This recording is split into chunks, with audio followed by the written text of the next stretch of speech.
Hello everyone, स्वागत है आपका अपने YouTube channel AC study classes में। संत साहित्य का भाग 2 की कुछ इम्पोर्टेंट क्वेश्चन है। तो पहला क्वेश्चन है,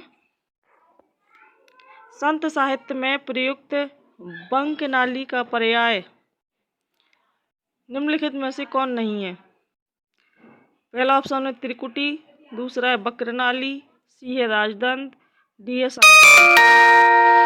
तो इसका ऑप्शन बी नंबर सही होगा, बंक नाली। अगला क्वेश्चन है, का जन्म काल के अनुसार निम्नलिखित कवियों का सही क्रम कौन सा है? इसका सही क्रम बताना है, तो इसका सी ऑप्शन सही होगा। कौन सा? C option. कबीरदास, गुरु नानक, दादू दयाल और मलुकदास। इनका जन्म स्थान भी दिया हुआ है, नोट कर लेते हैं। कबीरदास का जन्म स्थान है बनारस, इनका जन्म हुआ था 1398 ईस्वी में। गुरु नानक का जन्म स्थान है तलवंडी ननकाना साहब, 1469। दादू दयाल का जन्म स्थान अहमदाबाद, 1544 ईस्वी। मलुकदास, इनका जन्म स्थान कड़ा इलाहाबाद में, 1574 ईस्वी में। अगला क्वेश्चन है, शबंगी रचना किसकी है? तो ये रचना किसकी है? हमारा डी ऑप्शन सही होगा, रज्जब की। शबंगी किसकी? रज्जब की रचना है। इसमें इन्होंने अपनी तथा अन्य निर्गुण संतों की रचनाओं का संकलन किया। रज्जब ने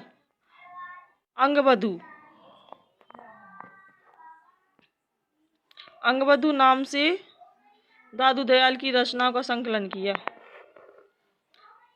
अगला क्वेश्चन है, निम्नलिखित रचनाओं को उनकी कवियों के साथ सम्मिलित कीजिए। इनमें कब मतलब रचनाओं को कवियों के साथ मिलाना है। पहली है बीजक, अखरावट, भक्तमाल, श्याम सगाई। तो बीजक किसकी रचना है? बीजक है कबीरदास की। अखरावट किसकी है? मलिक मोहम्मद जायसी की। भक्तमाल किसकी है? नाभादास की। श्याम सगाई किसकी है? नंददास की। तो देखिए, जिस ऑप्शन में दूसरा, पहला, चौथा और तीसरा आए वही आंसर सही होगा। तो देखते हैं, हमारा सी ऑप्शन सही होगा इसमें, सी नंबर। अगला क्वेश्चन है, मुसलमान अनुयायी कबीरदास को किनका शिष्य मानते हैं? तो ये इसका ए ऑप्शन सही होगा, शेख तकी का।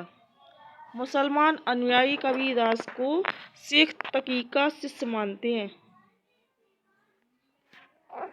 परंतु सर्वविदित है कि ये रामानंद की शिष्य परंपरा में अग्रणी है।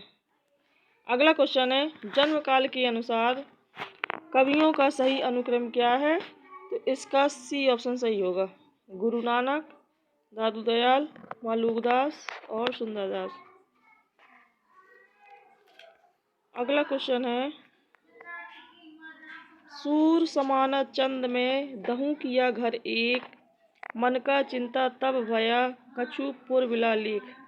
इन पंक्तियों के रचनाकार का नाम पूछा है, तो इसका डी ऑप्शन सही होगा, कबीरदास।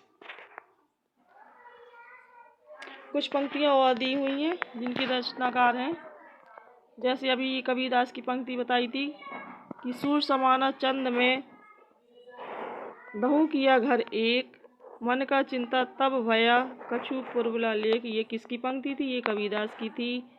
अगली पंक्ति है, निगम अगम साहब सुगम राम संचली चाह, अम्बु असन असलोकियत सुलभ सबई जग माह। ये तुलसीदास की पंक्ति है। अगली पंक्ति है, असत मिलई अंतर पड़ई भाव भगति रस जाई, साथ मिलई सुख उपजई आनंद अंग नवाई। ये किसकी? ये दादू दयाल की पंक्ति है। और बोलिए तो सब तब जब बोलबे की बुद्धि होए, ना तो मुख मौन गही चुप होए रहिए। ये किसकी है? ये सुंदरदास की पंक्ति है। अगला क्वेश्चन है, आचार्य रामचंद्र शुक्ल के अनुसार कबीर ने अपनी साखियों में सदुक्कड़ी भाषा का प्रयोग किया है। सदुक्कड़ी से उनका क्या अभिप्राय है?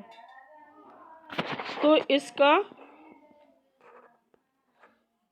इसका सी ऑप्शन सही होगा। सी, राजस्थानी पंजाबी मिली खड़ी बोली।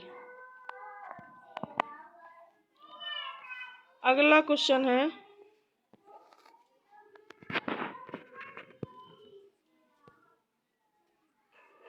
तो देखो इसकी जो मेन पॉइंट है नोट कर लेते हैं। आचार्य रामचंद्र शुक्ल के अनुसार कबीर ने अपनी साखियों में सदुक्कड़ी भाषा का प्रयोग किया है। सदुक्कड़ी से उनका अभिप्राय क्या था? राजस्थानी पंजाबी मिली खड़ी बोली। कबीरदास के भाषा के संबंध में विद्वानों ने कहा है। श्याम सुंदर दास ने कबीरदास की भाषा को पंचमेल खिचड़ी कहा। रामचंद्र शुक्ल ने कबीरदास की भाषा को सदुक्कड़ी भाषा कहा। हजारी प्रसाद द्विवेदी ने इन्हें वाणी का डिक्टेटर कहा और बच्चन सिंह ने इन्हें क्या कहा? संत भाषा। कबीरदास की भाषा को हरिवंश राय बच्चन ने संत भाषा कहा।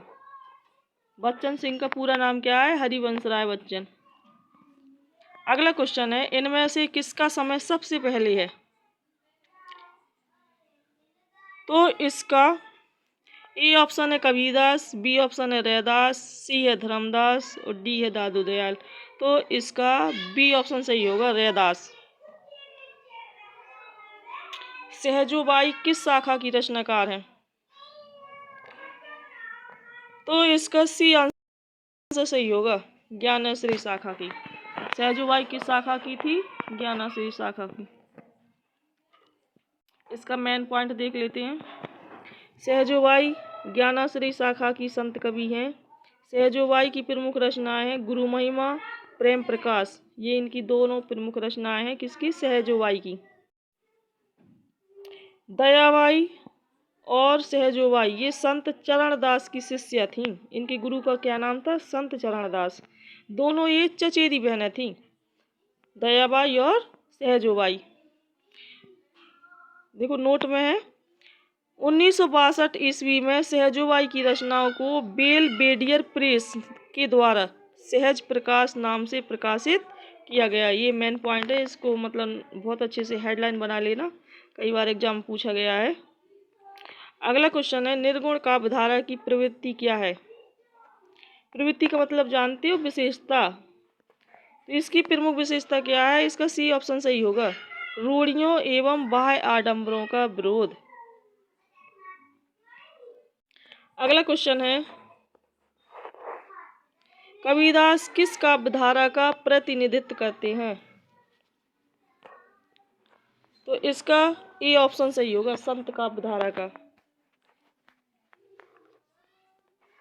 कबीरदास भक्ति काल की निर्गुण शाखा के संत काव्य का प्रतिनिधित्व करती है। सूफी काव्यधारा का प्रतिनिधित्व मलिक, यहाँ पे मलिक लिखा हुआ है, मलिक मोहम्मद जायसी। राम काव्यधारा का जो मलिक मोहम्मद जायसी है, ये राम काव्यधारा का प्रतिनिधित्व तुलसीदास कृष्ण काव्यधारा का प्रतिनिधित्व और सूरदास करते हैं। मतलब सूफी काव्यधारा का प्रतिनिधित्व कौन करते हैं? मलिक मोहम्मद जायसी। और राम काव्यधारा का प्रतिनिधित्व करते हैं तुलसीदास। और कृष्ण काव्यधारा का प्रतिनिधित्व कौन करते हैं? सूरदास। ओके, अगला क्वेश्चन है,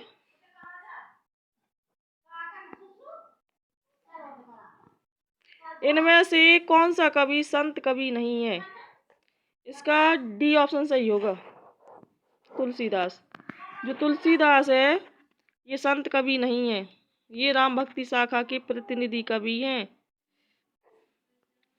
अगला क्वेश्चन है, निर्गुण संत कवियों में सबसे अधिक शास्त्रज्ञ एवं सुशिक्षित कौन थे?